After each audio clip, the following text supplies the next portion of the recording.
Hey Alice, Hey Jenny. how's it going? Good. I was already rehearsing in my mind what I'm going to say because I'm so pumped. Yes, I feel like this topic is extra special because today we will be talking about, drum roll please, taste. So, why does this topic trigger you? It's so close to my upbringing and my history with education and school and everything, and in my career as a marketer. So, in the tech bubble, taste has become not only a buzzword, but somewhat of a badge of honor. And everybody's talking about product taste, especially, of course, because of AI and the way that it can help you create a lot of stuff. And why it triggers me constantly is nobody talks about what they mean by taste. It's kind of a given, and you either have it or you don't. And B, nobody's talking about the definition of what it means, what taste actually means, and what it means to have good taste or bad taste. So it's just thrown around like it's something novel that tech industry discovered. And I mean, yes, of course, you have to contextualize it and own the definition. But can we please stop and explain what we mean by taste? And I'm so curious about what triggers you more. Yes. Well, I do find in general with AI, people seem to be questioning things less. Some people question them more. But if we're talking about the masses, it's that, oh, AI can now help me with this. Why do I need to train my brain to think about it? So I think taste is kind of the same. The people that are asking the questions are in a different camp than the people who are just like, not even thinking about it. So for me, similar to you, I do keep reading and hearing about taste everywhere. Suddenly, every one of my newsletters that I subscribe to has to talk about taste, whether it's like relevant to their newsletter or not. But I do kind of love that this is now popping up in my feed and in my inbox because it kind of does help me think about how my own taste has developed, especially from the experience of living abroad. Like, had I never moved abroad, I really wonder what my taste would have been. It would have certainly been very different. Also, just working in different industries. It also makes me think a lot about intuition because for me, the two are very strongly connected. Taste seems to be something AI, you know, can't replace. Obviously, you and I know that some people feel the need to say it. They feel the need to say, AI cannot replace taste. But that also actually makes me think about what else can't AI replace. And that takes me to feeling, like AI has no feelings. AI is a machine. So it kind of just triggers me because of the excitement around my own journey with taste. For sure. I also love your angle with what is it that AI can't replace, because this reminds me of the fact that AI kind of amplifies what's already there. So, on to the cultural moment then. I know it's a lot to unpack, but with my researcher hat on and with actually my classicist mind activated, because I have studied philology in high school. So whenever I hear taste, that's where it leads me. It goes back to, hey, we've been trying to define as humans and within cultures taste in the form of beauty, aesthetics, um, having a good, sensible palate, so food related stuff, since ancient times. Aristotle was the first one to actually try to define taste. So it's funny to me that we completely ignore some good findings and insights we've had along thousands of years of history. of cultural history. And we're like, yeah, no, this is the new thing. Also, from a marketing perspective, if you think about what makes a message land, what makes an ad stick, what makes a campaign successful, it really brought me to a moment when I was working for a MarTech SaaS, and everybody loved Apple campaigns. I had to reverse engineer the Apple campaign to explain the copywriting and design principles behind it. And the fact that in order to get to that level of simplicity, it took them decades of working with the best of the best in the industry. And I was trying to explain. And they had Steve Jobs. Yes, and they had Steve Jobs, whose gut feeling and intuition were actually strongly trained in the principles that I'm talking about. So it's a deja vu moment, because whenever we like something, we need to stop and ask ourselves, why do we like it? Taste is not subjective. Taste is something trained and has, a history of principles of what makes something beautiful or user-friendly or symmetrical or whatever it is, because each discipline has its own building blocks. You need to be able to understand those to reverse engineer everything. So, what about you? Where I do have very strong deja vu is my intuition. And when I think about what AI spits out every single time, whether it's copy or some sort of asset, I always find myself really frustrated because it's often not great and needs to be edited, no matter how much I've trained AI to do what I want it to do. No matter how old my project is, no matter how many examples I give it, tone of voice documents, you name it, I actually find myself feeling even more annoyed because I expect it to be better. I expect it to require less of my editing. And so that deja vu moment really comes with intuition. Building a career in marketing has obviously meant that we've all been obsessed with data, right? No matter what the data has always told me, though, and I've always had to rely on the data for my bosses because I can't just show up and say, well, my intuition says we should do this. So everyone I've ever worked for, every CEO, every leader has always seen me show up with data. But what they don't know is that data was secondary in my process. I always started with my intuition and then searched for the data to back up my intuition because I knew that the leadership team needed the data. And so thinking about intuition and thinking back to how did I know when it's right? How did I know when it's wrong? How did I know what data to look for? Because it's not like data has been linear in the marketing career, like especially with content and brand building. And these are all strategies I've been very passionate and invested in. So thinking back to how exactly did I have that intuition, that's when I start to have this deja vu moment of, well, how exactly do we know if this is good taste or this is bad taste? And again, that takes me back to this mindset of what else is it that AI cannot replace? Because AI cannot replace my intuition. I also love that you talk about intuition, because this is a more of a recent, let's say, understanding that I had, is that intuition is built on all of these experiences. So whenever you talk about intuition and whenever you talk about gut feeling, and this is what actually the tech bubble and the people in tech mean when they talk about product sense and product taste, that's just their training.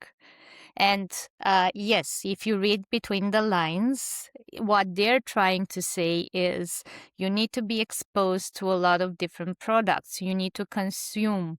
You need to, as they call it, but I don't love that expression, eat your own dog food. So you need to actually understand why you're able to do that, because it's not something you're born with. It's not a talent. It's something that you consciously or unconsciously train all throughout your experience as a professional, but also in your personal life. Yeah, and also all the amazing campaigns that have existed, like Apple, or there's one from Nike that comes into my mind. There's one from Pepsi that comes into my mind during the Black Lives Matter movement. Those campaigns didn't come up overnight, but I think they were born with someone's intuition because someone knew how to take a culturally relevant moment and make it relevant to their brand. Exactly. So, what is the practical advice here for anyone listening who's like, great, what am I supposed to do with this? How do I foster my taste? The first and most important thing is go back to first principles in whatever domain you are in or you are interested in, and train your eye, ear, senses, and brain to recognize the patterns. How do you do that? Well, for me, I have to remember what it was like to have a beginner's mind in certain domains, but I'll take literature, for instance, and then I'll explain design as well. So for literature, because I've been studying it since ninth grade in a very classicist way, heavy European style. So for literature, it was always, okay, this novel or this story speaks to me. Why does it speak to me? So do this exercise with yourself, but also look at the people who built the building blocks and how they contradicted each other throughout history. That's also one thing that it's easy to understand once you go into the nitty-gritty of it. And right now, the internet is filled with resources, but of course, I always say go to the books first and understand why and how that functions. For design is when you say product taste and product sense, what do you mean by it? Well, for user experience, you need to go back to industrial design. You need to look at the legacy of IDEO, how they actually appeared, how they created the Apple mouse, because this is the story of design thinking in motion.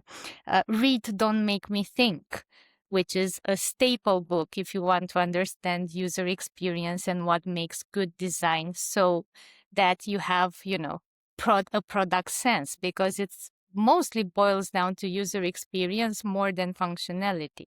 If you want to understand visual culture, oh my God. So go back to the aesthetics principles and just go and pull the thread. That's all I can say. Pull the thread. And then coming back to what you can do with your own, because theory always needs to follow practice and the other way around, so they feed each other. There's this exercise in design thinking called the 5 whys. So don't stop at the first why. Why did it move me? Why did I like it? Why do I find it so easy to use if it's a product? What makes this app good for me? Don't stop at the first why. Go down to the essence of things. And trust me, it's annoying at first, but it's a really, really helpful exercise to do. And I'm just checking my notes because I wanted to make a point about all of this, which is you need to be able to separate your personal preference from taste. Taste is something objective, as much as objectivity exists in this world. Why do I say that? Because it is based on principles that have been created by humanity in a specific discipline for a very long time. And it has evolved, they always evolve, but you need to be aware of the cultural and social moment you live in, how we define as a whole. And who defines that taste? Because it's usually critics in one form or another, philosophers, anthropologists, artists. These are the people that will know how to respond to that. The Steve Jobs of the tech industry for product. There's this whole backlash with the new Ferrari design, their first electric model. Why is that? Because it went into product sense entirely. They brought the designer from the Apple iPhone to work on the Ferrari, which has a very cool aesthetic, but it has nothing to do with the brand value of Ferrari. So you take something classic that has a mood for elegance and even obnoxiousness, but in a good way. And then you marry it with tech, all clean, all, minimalist. And the audience and your biggest fans who are expecting that kind of mood from you are presented with a whole different mood. And of course, the backlash is real. So everybody's being shitposting about it.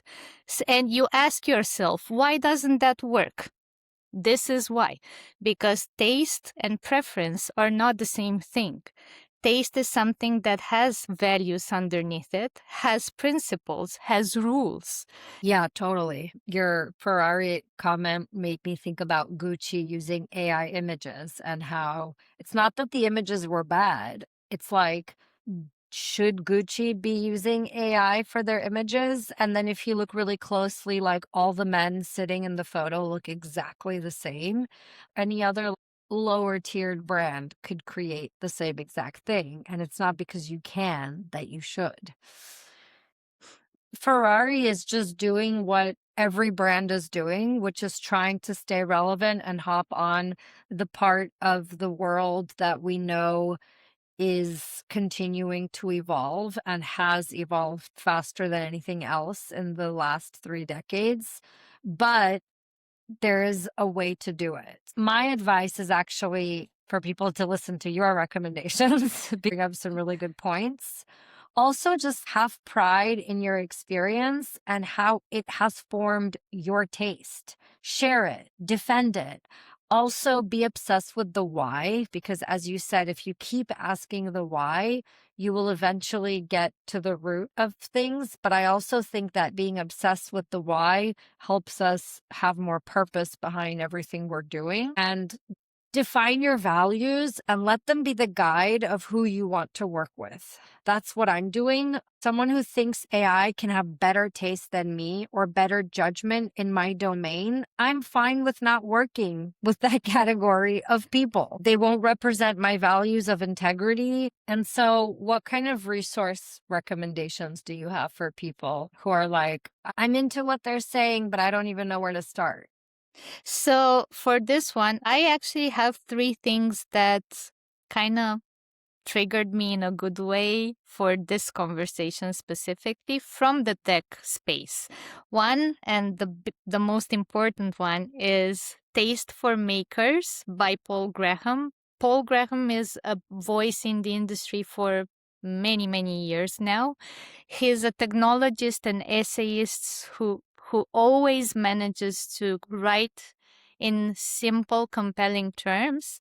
And he talks about what we've been unpacking here. And one thing that really stuck with me was he says, cultivate dissatisfaction.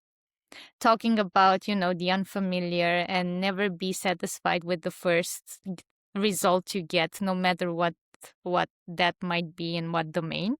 And yeah, he explains, because he talks about makers as in product makers, he explains in this essay design principles, how he questions everything, and how you can actually cultivate your taste.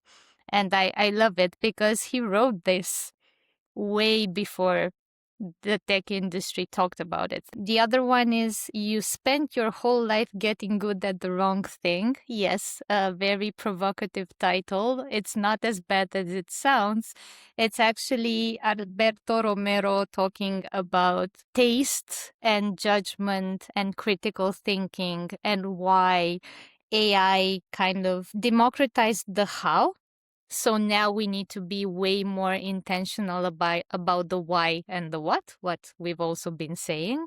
And the third one is a very concrete one from an engineer turned YouTuber, which is called I'm Done with the AI Hype. And it's an engineer who talks about if we equate writing code with software development, we've already lost. because AI has Oh. commodified writing code. But software development actually means understanding systems thinking, design principles, and all the other things that make a product or a soft good, what we were also talking about. What about you? So, my resources to share are going to be this white noise Substack from this ex Googler, where he writes very deeply on taste and touch.